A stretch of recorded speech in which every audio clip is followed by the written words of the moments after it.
Hi, this is Douglas C. Perry, Editor-in-Chief of IGN Xbox, and this is a video review of Forza Motorsport. Microsoft Game Studios' very first racing simulation on the Xbox is a damn good game. This is a game that rivals, challenges, and in some ways beats the Gran Turismo series. So the game was inspired by GT, so the guys who created it are obviously in love with that game, and they've always wanted to make something good and better than it. And if you've been playing GT for a while, then you know that there are numerous things that you just want to fix. You want to have car damage. You want to be able to modify your car more, particularly in the X3. You want to play the game online. Well, Forza Motorsport does that. Forza has 233 officially licensed cars. There are 31 tracks. Destruction, so you can damage your officially licensed car. There are 3 different levels of that, so you can turn it up higher or lower. It has online play. You can play against your friends, you can play against your enemies. There are 1,400 leaderboards that you can post to. The game has classes, so you can modify and upgrade and tune your car. And it's got an excellent physics system, so all these different parts add up to a very good racer. There's arcade, career, multiplayer, time trials, and free run modes. You're going to probably start off in career mode. So there's a bunch of things you can do. You earn points, you buy some cars, you win some cars, you open up some new tracks. This is just like a lot of games, and it's this sort of model of progression is based on the GT series. What Forza does different is that it adds a point system. It's sort of like an RPG. Every time you win, you earn points. Every time you earn points to a certain level, you level up. So you could have a level 5 career, or you could have a level 20 career, or a level 50 career. And each time you go up to a new level, you get a bunch of things. A, you earn new cars. B, you open up relationships with different manufacturers. The other thing about this game is that you start in a territory. What that means is that in your territory, you're going to have more access to those American cars if you're in America. You'll have better relationships with those manufacturers, and that means that as you progress and level up, you'll get reduction costs on improved parts and things like that. Of course, you'll be able to have relationships with other manufacturers in Japan and Europe, but they will come later in the game. Unlike GT, you can actually modify the outside of your car.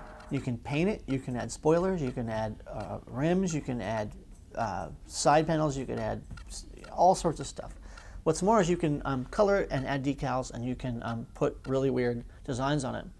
You can actually put 12 layers of different things on it and really kind of customize your car to look the way you want it to. It's not the best customization system I've ever seen. It's good. You can customize your car. When you go online, your car won't look like anyone else's. I would say that the single-player game is monstrous. It's huge. It's easily 60 to 80 hours. You're going to have lap races. You're going to have point-to-point races. There's all sorts of concept cars and formula cars that you'll be able to race. And each time you win one of these, you earn points. What you're getting is this constant sense of reward. You can play 2-player and online for up to 8 players. So let's say you want to play online, and you're in your career mode. You can play any race, anything you've opened up. Anything you want to race, you can race online. So you don't have to race against the AI. You can go online and you can match yourself with someone who's in your same car class and race against them online. All those rewards that you reap will actually accumulate in your single-player career. The AI is very aggressive. It's very impressive. In some cases, it's also very crafty. You're going to find that sometimes the AI just kicks your ass and you're going to have to restart a game. Other times, yeah, you'll see the AI actually catching up, a little bit of rubber band effect at the end of a game. And they won't be anywhere. All of a sudden, they're going to catch up and beat you. I don't know what to say. I love hard games, so the AI to me is what it is, and I always try to get better. But you might be frustrated with the AI. Is that a bad thing? I don't think so. Some people might. In Forza, your car gets damaged. It may actually lean or lurch to the right or left. You might lose fenders. You may actually really damage your car. You can't flip them. They're not going to explode. You're not going to ruin your engine. You won't lose an axle or a wheel. But there will be consequences to your actions. So that's another great thing. Graphically, I think the game looks very good from a technical standpoint. The menus are very good, they're very fast.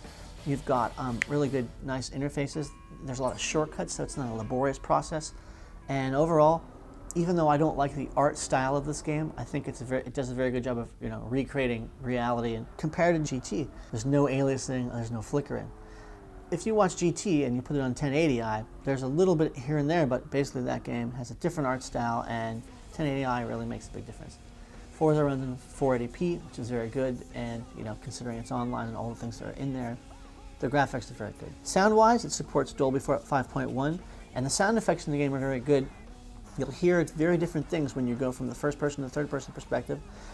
You can actually hear cars around you on the sides, coming up to you. The engine sounds are very good. They're very realistic. What's great about the sound is that in this game you can actually rip your own soundtrack, and what's more is once you rip your soundtrack, your music will be playing all the time. When you're doing your setup, when you're in the menu, when the game's loading, you're playing your music all the time. It's an excellent feature. I expected it to show up on Xbox 360. Overall, Forza is probably the best racer on the Xbox. If you like racing, you like racing sims, and you like cars from all over the world, and you like to upgrade, you want to play online, this game is fantastic. It's definitely one of the best racing games this year, and I highly recommend it.